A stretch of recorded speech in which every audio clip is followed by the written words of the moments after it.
Mire, a nosotros nos está preocupando el hecho de que es algo que se mantiene en el tiempo, es decir, es normal que algún año aumente algún número un poco mayor que otros y que después la tendencia sea al descenso, como venía ocurriendo desde hace muchos años, desde el año 80, 1980, que hay registros fiables, la tendencia siempre ha sido al descenso, con algunos picos, algunos aumentos transitorios.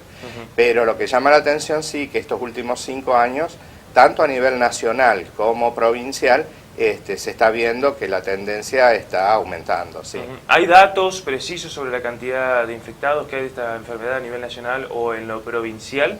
Sí, nosotros hablamos de enfermos, no infectados. Bien. Porque infectado significa que una persona estuvo en contacto con un enfermo. Bien. Y el bacilo penetró en su organismo, lo cual significa infección, es decir, contagio, digamos. Bien. Pero el infectado no necesariamente desarrolla la enfermedad. De las personas inmunocompetentes, es decir, que tienen en buen estado su sistema inmunológico, solamente un 5, un 10% pasan a ser enfermos en algún momento de su vida, es decir, que pueden pasar 1 año, 2 años, 5 años o 20 años desde el momento que se contagió hasta que desarrolla la enfermedad. Claro. Pero un 90% nunca va a desarrollar la enfermedad. Nosotros llevamos registro de enfermos, bien, es decir, personas que tienen síntomas, personas que amerita hacer un tratamiento, esos son los que se notifican. ¿Y qué indican los números? ¿Cuántas personas hay aproximadamente? Bueno, en la provincia de Santa Fe, en el año 2012, sí, hubo 525 enfermos.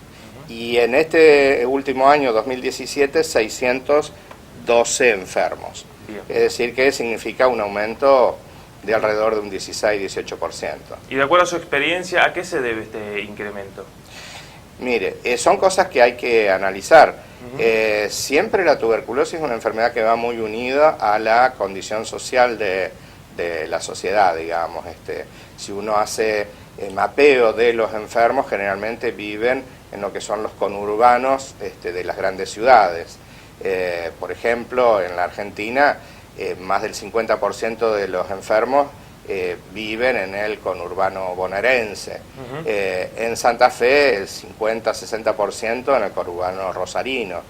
Y acá en la ciudad de Santa Fe, la gran mayoría de los enfermos en el cordón oeste de la ciudad. Es decir, claro, hay una intensa relación entre la enfermedad y la situación socioeconómica de las personas. Está ligado a la pobreza, digamos, en alguna medida. Sí, sí. Crece la pobreza y crecen los casos de tuberculosis. Exactamente. Bien, eso es lo que uno piensa, porque va muy unido a lo que es la alimentación, el hacinamiento, las condiciones saludables de vida, digamos, todo eso influye en mejorar en cuanto a una población que está en buena situación socioeconómica o empeorar cuando las condiciones no se dan. ¿Qué me puede generar a mí la tuberculosis y cómo se trata, cómo se diagnostica, qué se puede realizar en ese sentido?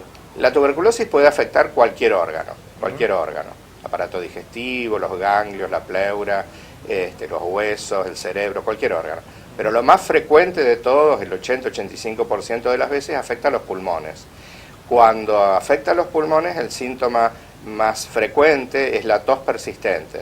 Es la persona que está con tos, que primero es seca, después claro, es con catarro mucoso, después mucopurulenta, y cuando avanza mucho puede ser con estrías de sangre o hemóptisis, es decir, una cantidad de sangre más o menos importante. Eso cuando ya está muy avanzada la enfermedad. Además de eso hay síntomas generales como pérdida de apetito, pérdida de peso, febrícula, es decir, una fiebre no demasiado alta a la tardecita o a la noche, mucha sudoración. Bueno, cuando el enfermo consulta a un servicio de salud, el médico solicita algunos estudios, una radiografía y un análisis de catarro fundamentalmente, y con eso se hace el diagnóstico de la enfermedad. Es un diagnóstico bastante simple, ¿no? Muy se sencillo, detecta de manera fácil. Muy sencillo, porque es nada más que hacer una radiografía de tórax y un análisis de catarro. Si la enfermedad, es una tuberculosis, se comienza tratamiento. El tratamiento es sumamente efectivo, es totalmente gratuito para todos los enfermos.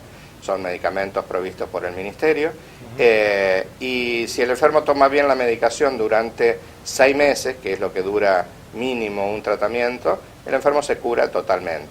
¿Hubo un caso importante, significativo en una escuela santafesina que se está monitoreando? Sí, digamos, es un caso que saltó a la prensa el tema, pero es una cosa bastante frecuente, digamos.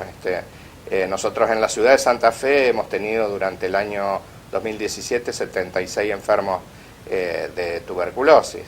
Y bueno, esto sí era una niña que tuvimos que, además de controlar a la familia, para ver si hay algún otro enfermo, algún otro que tengamos que hacer medidas de prevención, se controla en la escuela donde asistía la niña. Y bueno, y en los controles lo que hacemos es reunir a los padres y a los alumnos y a los docentes de la chica enferma, claro, para explicarles un poco en qué consiste la tuberculosis, cómo se contagia, las medidas de prevención. Y bueno, y se hace un control de todos los que han estado en contacto con este caso. Bien, los principales factores de riesgo, ¿cuáles son, Salvadores? Los factores de riesgo fundamentalmente pasan por lo que decíamos hace un rato, es decir, la condición inmunológica de las personas. Una persona que tiene diabetes, o que es HIV positiva, o que está mal alimentado, alcohólicos, adictos a drogas. ¿Y en cuanto a edades? En cuanto a edades, digamos, lo que más afecta, así proporcionalmente, son personas jóvenes, claro, en nuestro país. En los países desarrollados, la tuberculosis tampoco fue totalmente controlada, no es que haya desaparecido, pero sí se va postergando la aparición de la enfermedad. Es decir, los enfermos aparecen fundamentalmente en personas grandes, de más de 60 años. Bien. En nuestro caso, el mayor porcentaje está en personas jóvenes, entre 13, 15 a 30, 40 años. Se ha cuestionado mucho las políticas en materia de salud a nivel nacional en el último tiempo. ¿Cómo interviene en esta situación el gobierno, conducido en este caso por Mauricio Macri? Nosotros estamos muy preocupados por estos cambios que ha habido, porque los medicamentos son provistos por el Ministerio de Salud de la Nación. En este momento está habiendo algunos faltantes que ha tenido que comprar la provincia para no tener que cambiar los tratamientos. Claro. Digamos que eso es lo que más nos preocupa, la continuidad en la medicación. Para colmo, son medicamentos que no son fáciles de conseguir. En este momento estamos un poco más esperanzados, digamos, porque el LIF, el Laboratorio Farmacéutico de la provincia, está produciendo algunos de los medicamentos. En su nueva planta, claro. Exactamente, exactamente. Ya ha alargado en este año 3 presentaciones, la isoniazida de 100, la isoniazida de 300 y el etambutol, que son algunas de las drogas que se utilizan. Pero las que más importancia tienen, que son asociaciones, es decir, en el mismo comprimido se asocian, por ejemplo, 3 medicamentos, isoniazida, rifampicina y piracinamida, y en otra presentación que asocia isoniazida más rifampicina, son más complejo elaborar estas asociaciones. El LIF está trabajando en eso y nos han dicho que a fin de año ya podrán disponer de esas drogas, pero nos preocupa la continuidad en este año, ¿no?